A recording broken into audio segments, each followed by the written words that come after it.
Assalamualaikum warahmatullahi wabarakatuh.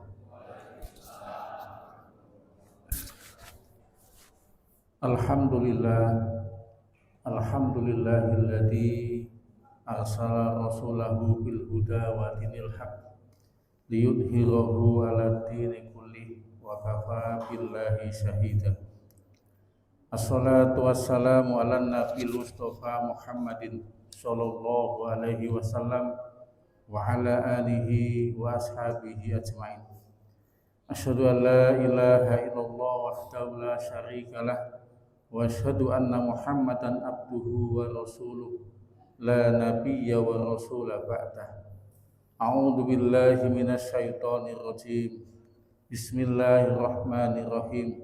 Ya ayyuhalladzina amanu taqullaha wal tandur nafsum ma qaddamat lighad wattaqullaha innallaha khabirum bima ta'malun.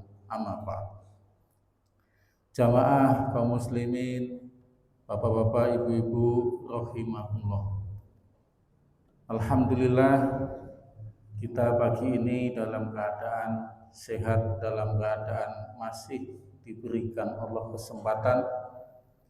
Marilah kita manfaatkan kesempatan yang Allah berikan ini dengan sebaik-baiknya menjadi hamba Allah. Salawat dan salam tercurah kepada junjungan kita Nabi besar Muhammad sallallahu alaihi wasallam.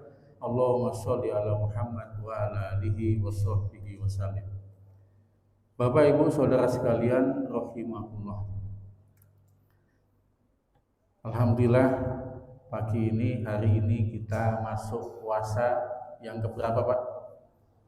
11. Berarti ngitung kita ya. Dihitung.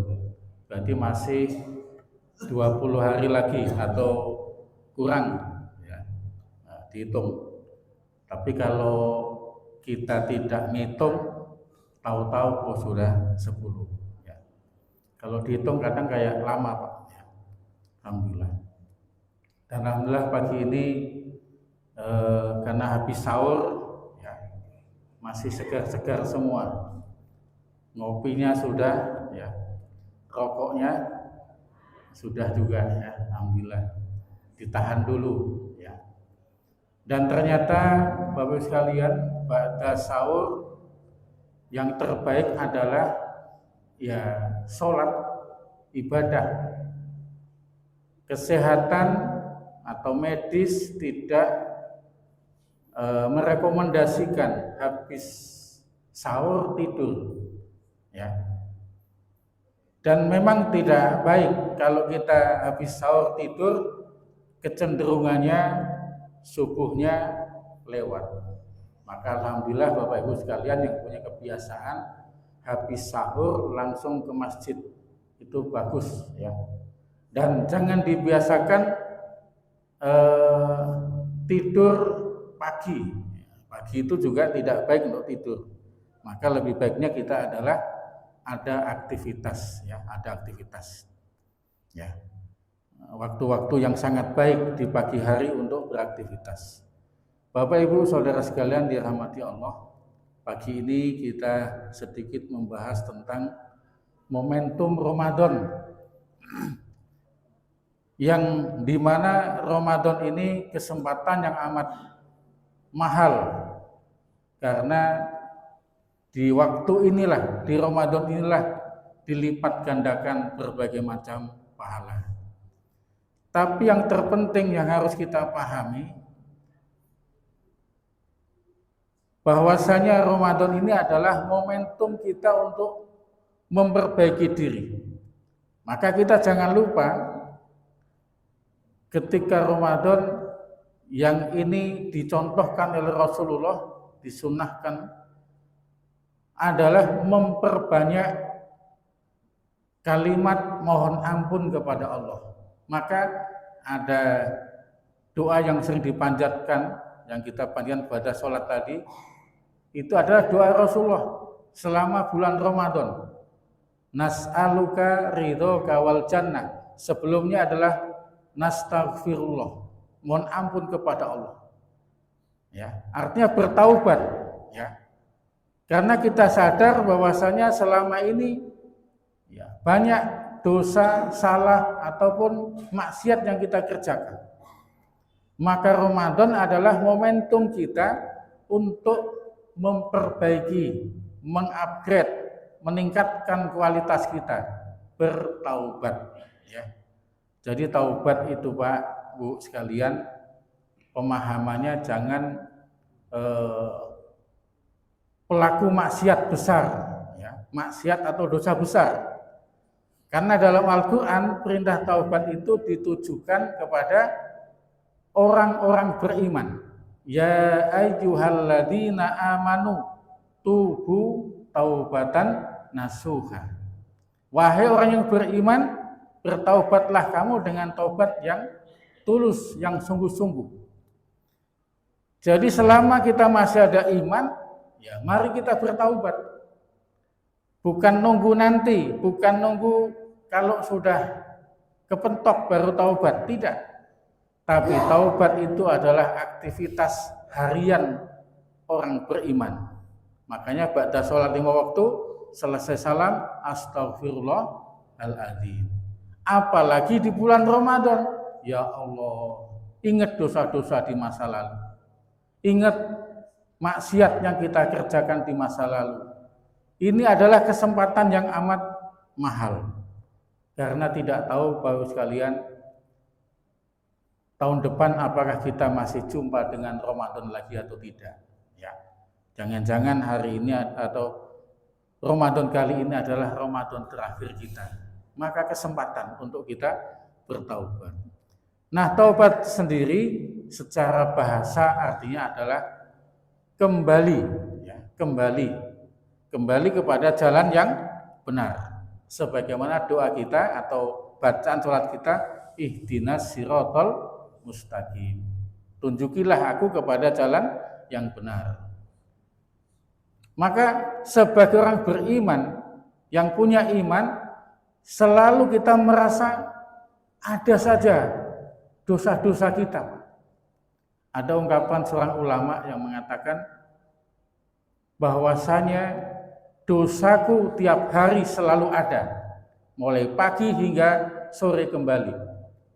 Sementara amalku, amal yang aku kerjakan, amal ibadah, amal kebaikan, belum jaminan diterima oleh Allah.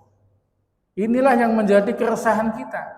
Dan keresahan seperti ini adalah keresahan yang baik, yang bagus. Karena apa?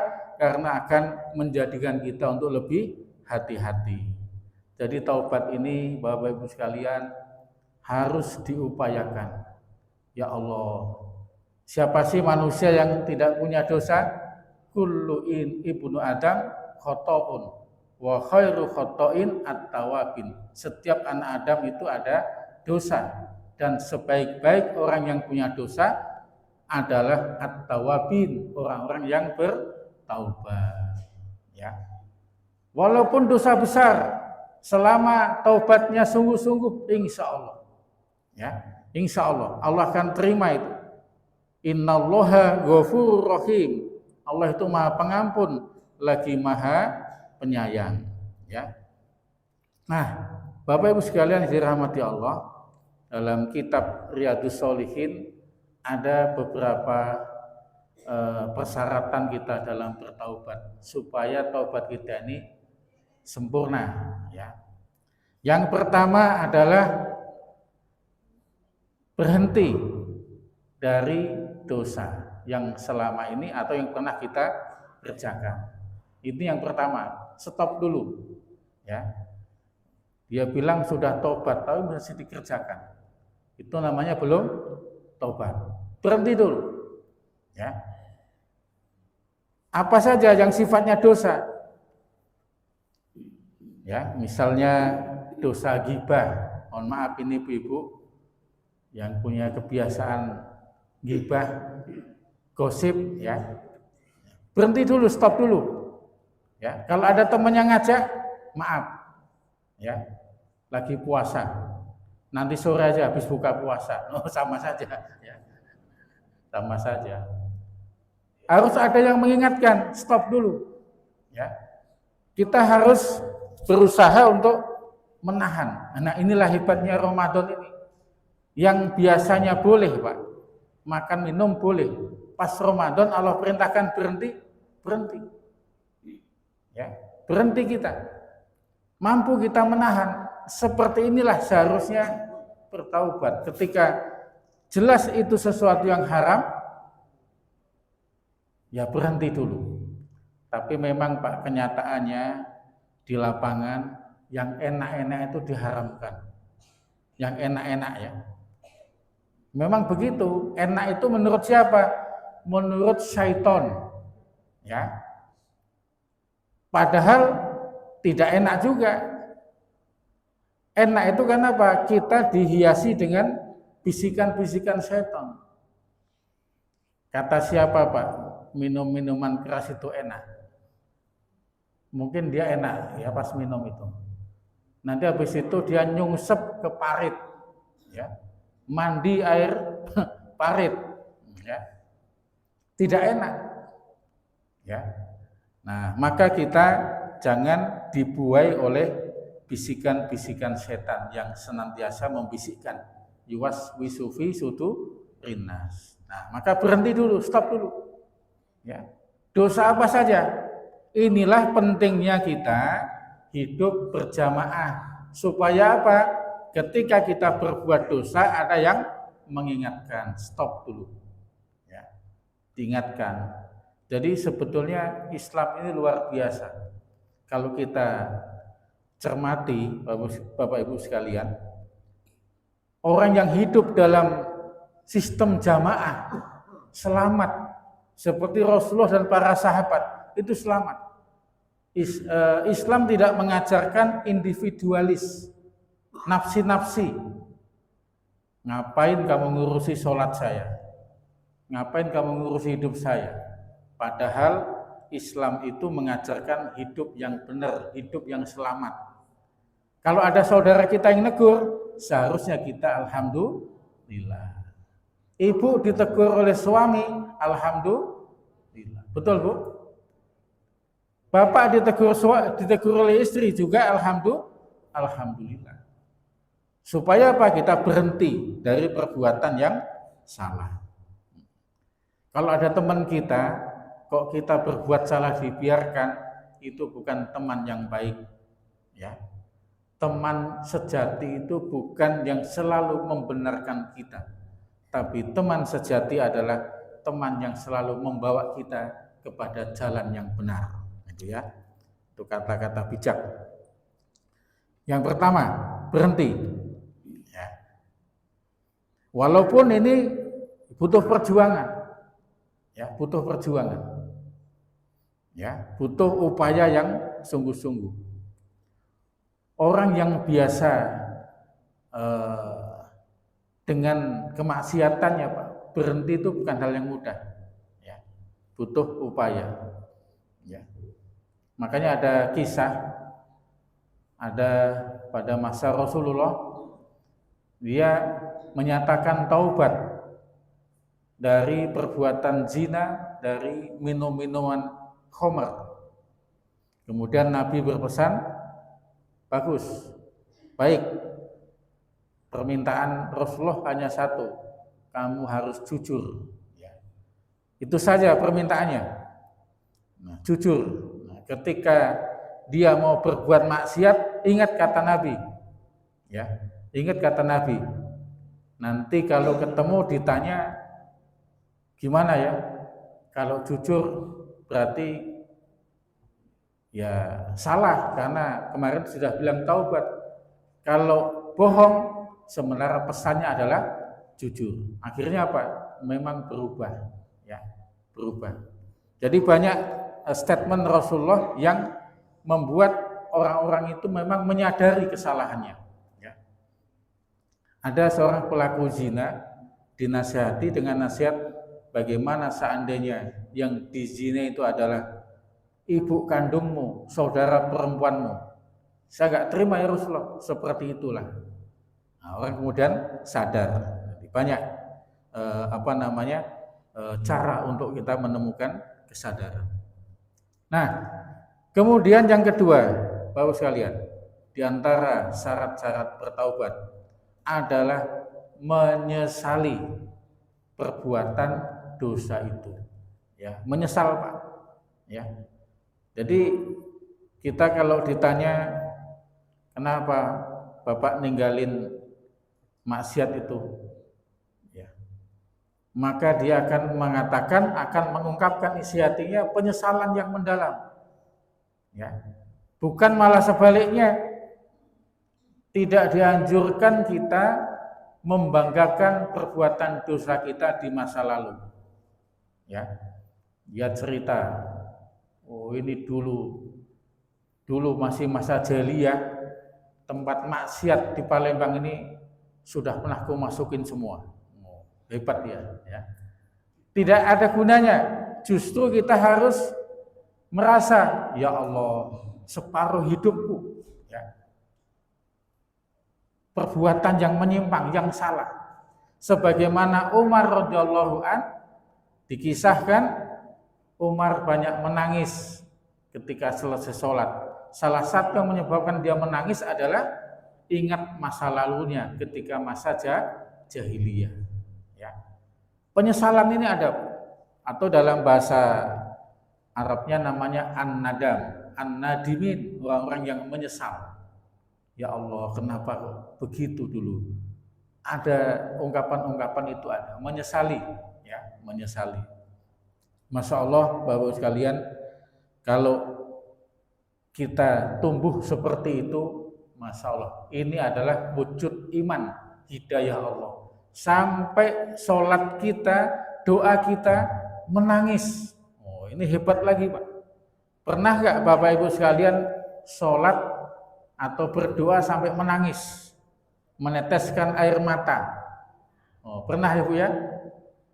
Kenapa Bu kira-kira? Ingat dosanya apa ingat hutangnya? Oh ya. Itu baik, Pak. Ya, dalam sebuah hadis disebutkan ada dua mata yang tidak tersentuh oleh api neraka. Satu adalah mata yang berjaga malam untuk melindungi kaum muslimin. Yang kedua adalah mata yang menangis di malam hari karena dosa-dosanya. Ya. Nggak apa-apa kita menangis, itu memang harus dihadirkan seperti itu.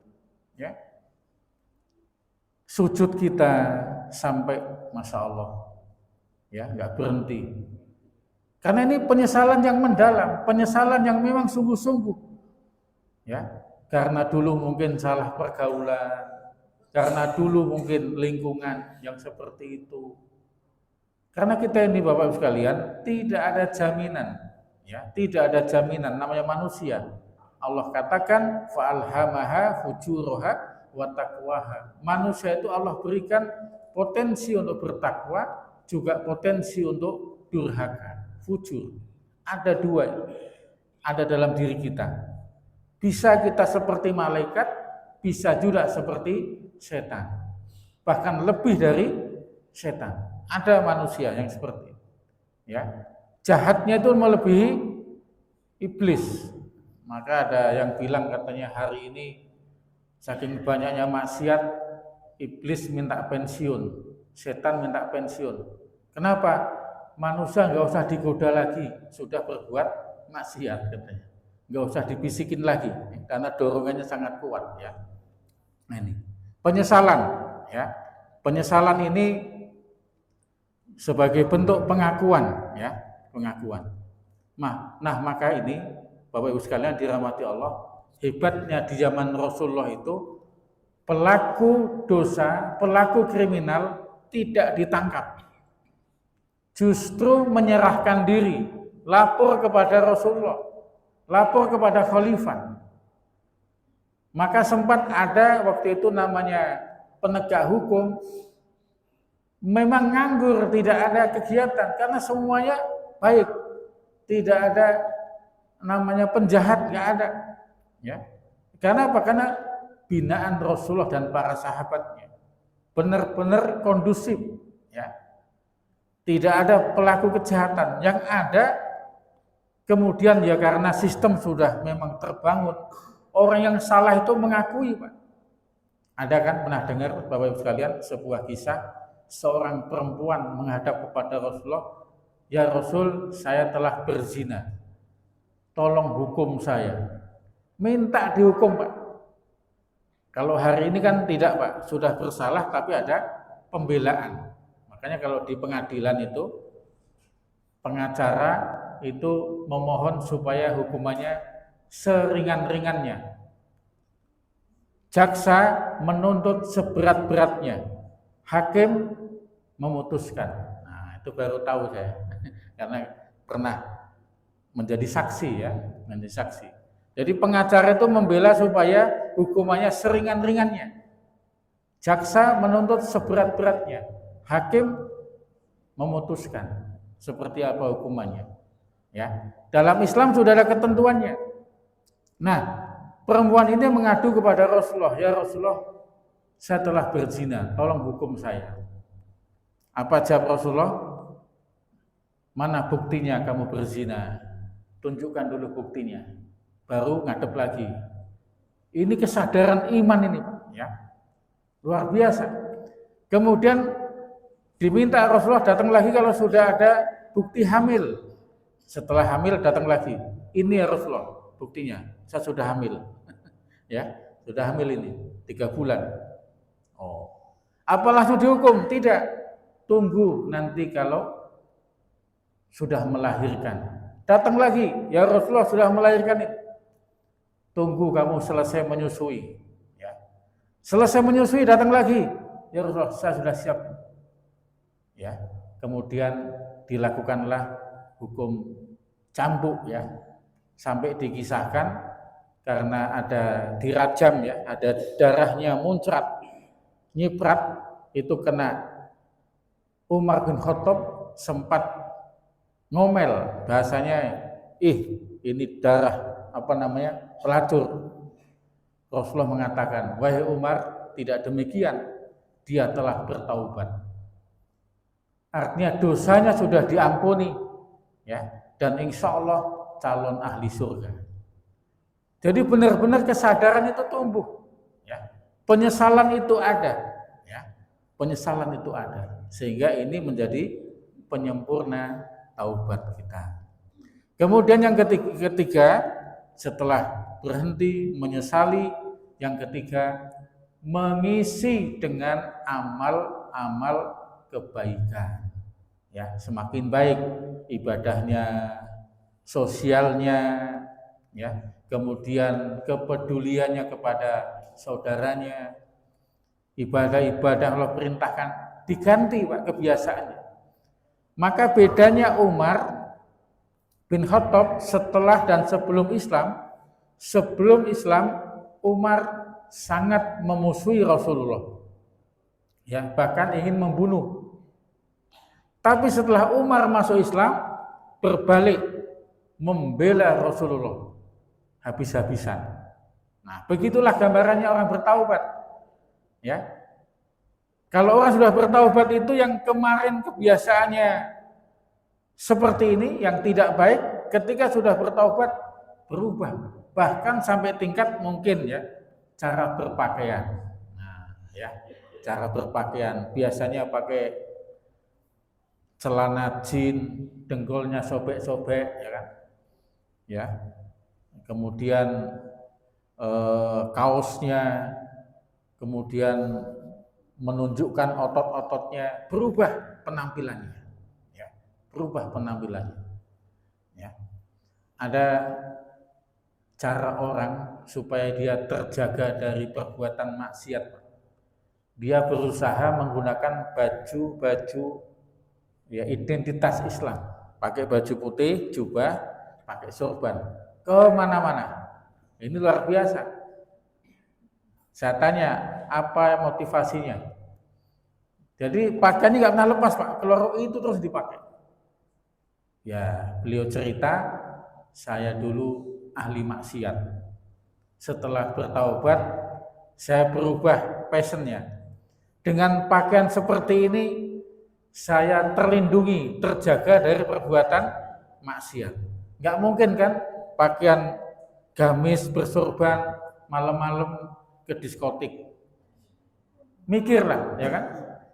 Rasanya malu lah, pakaiannya sudah seperti itu, gandeng cewek rok pendek. Jadi dia merasa dengan pakaiannya terlindungi, terjaga. Ini salah satu upaya, ya. Jadi banyak yang bisa kita kerjakan, mengganti dengan amal-amal yang lebih baik lagi, ya. Insya Allah Bapak Ibu sekalian, kalau kita bisa mengganti dengan amal-amal yang baik, maka taubat kita akan lebih sempurna lagi. Kemudian yang terakhir adalah apabila dosa-dosa itu kaitannya dengan hak orang lain, maka itu harus diselesaikan. Misalnya pernah mengambil hak orang lain, kembalikan.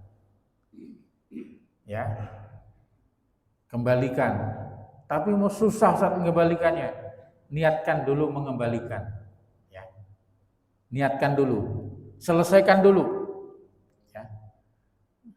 Saya pernah ditanya sama anak-anak yang mantan pecandu, kebetulan membina di situ kan. Ya, dia merasa sedih juga.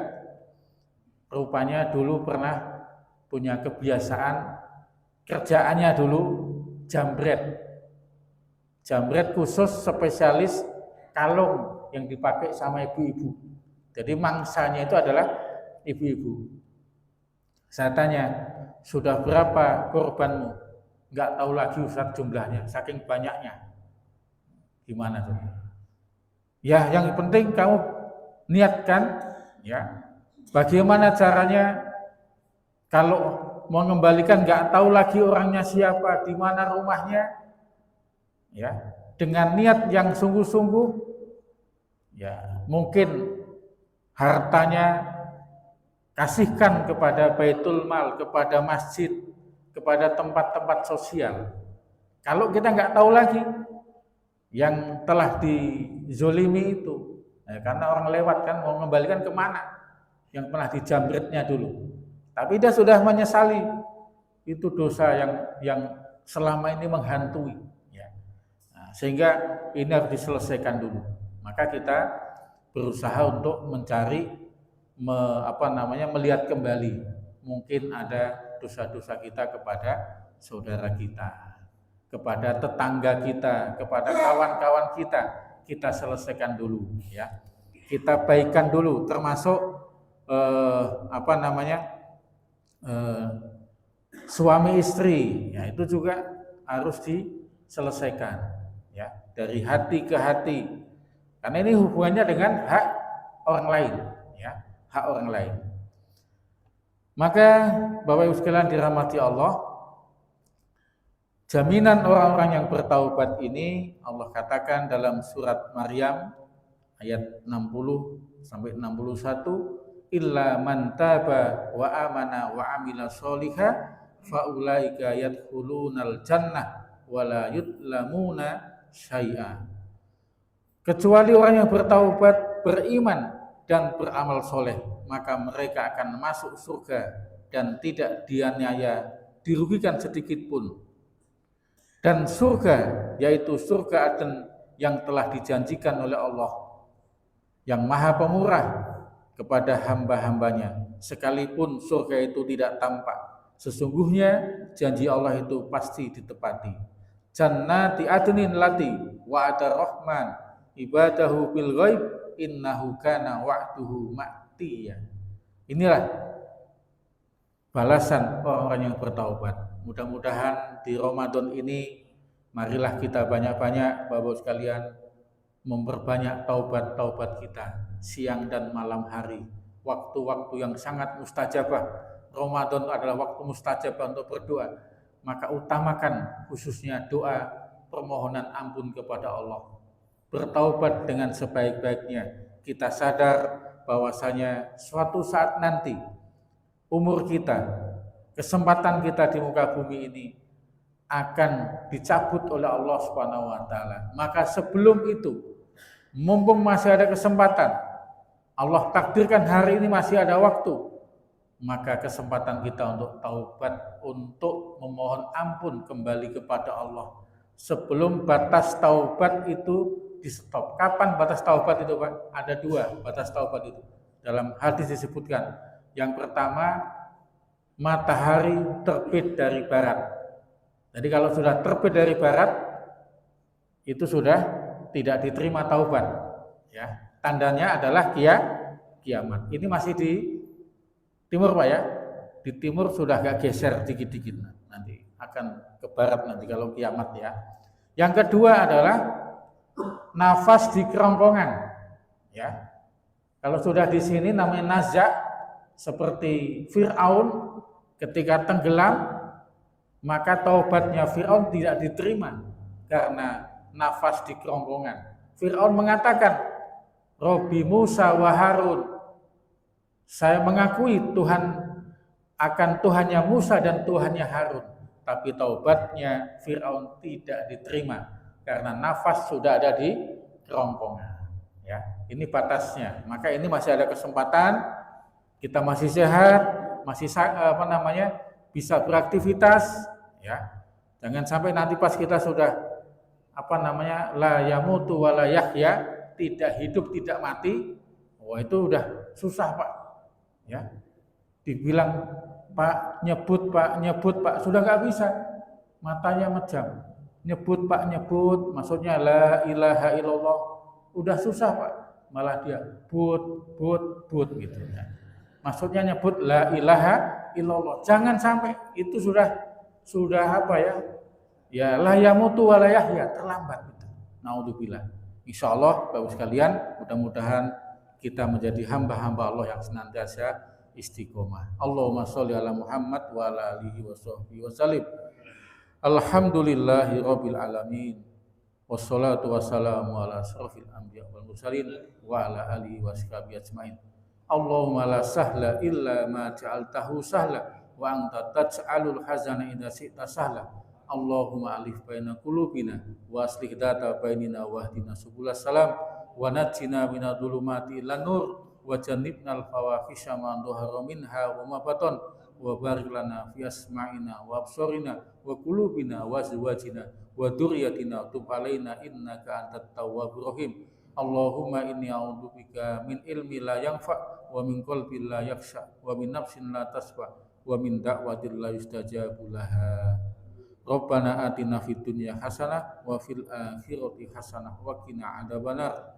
Wa sallallahu ala sayyidina Muhammadin nabiyil ummi wa ala alihi washabihi wasallim walhamdulillahi rabbil alamin. Demikian kajian singkat yang dapat kami sampaikan, kurang lebihnya mohon dimaafkan. Wabillahi taufiq wal hidayah. Wassalamualaikum warahmatullahi wabarakatuh.